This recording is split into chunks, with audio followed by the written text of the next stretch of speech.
ایک شادی کی تقریب میں جن آ گیا۔ اس کو دیکھتے ہی تمام لڑکیوں کی چیخیں نکل گئیں، اور پھر بابا جی نے لڑکیوں کو وضو کرنے کو کہا تو لڑکیاں وضو کر کے آئیں تو ان کو دیکھ کر جن کی چیخیں نکل گئیں۔ سردار اپنے دوست سے: میں تو روزانہ روٹی مرغی کے ساتھ کھاتا ہوں۔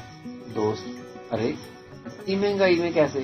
سردار: بس یار، گزارا ہو ہی جاتا ہے، ایک نوالا خود کھاتا ہوں اور ایک مرغی کو ڈال دیتا ہوں۔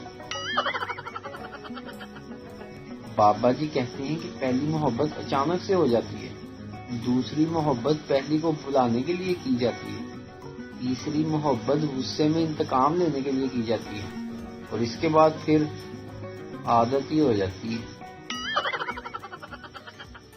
میڈیکل سائنس ایک ایسی ہی خاتون کی طرح ہے جو سالن تو بہت اچھا پکا لیتی ہو مگر اسے روٹیاں پکانی نہ آتی ہوں۔ کلاس میں کچھ بچے اتنے ڈھیٹ ہوتے ہیں، اگر ٹیچر بات کرنے سے منع کر دے اپنے منہ پر ہاتھ رکھ کر باتیں شروع کر دیتے ہیں، لیکن سٹوری پوری سناتے ہیں۔ شادی کیا ہے؟ شادی وہ خوبصورت جنگل ہے جہاں بہادر شیروں کا شکار ہرنیاں کرتی ہیں۔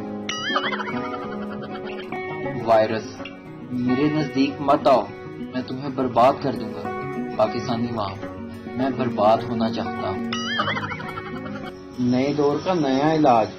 مریضہ ڈاکٹر سے: ڈاکٹر صاحب، مجھے نیند بہت زیادہ آتی ہے اور میں ہر وقت سوتی رہتی ہوں۔ ڈاکٹر صاحب: آپ کون سا موبائل فون استعمال کرتی ہیں؟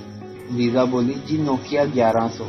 ڈاکٹر: میں آپ کو ایک اسمارٹ فون لکھ کر دیتا ہوں، واٹس ایپ اور فیس بک انسٹال کر لینا، نیند چین سب غرق ہو جائے گا۔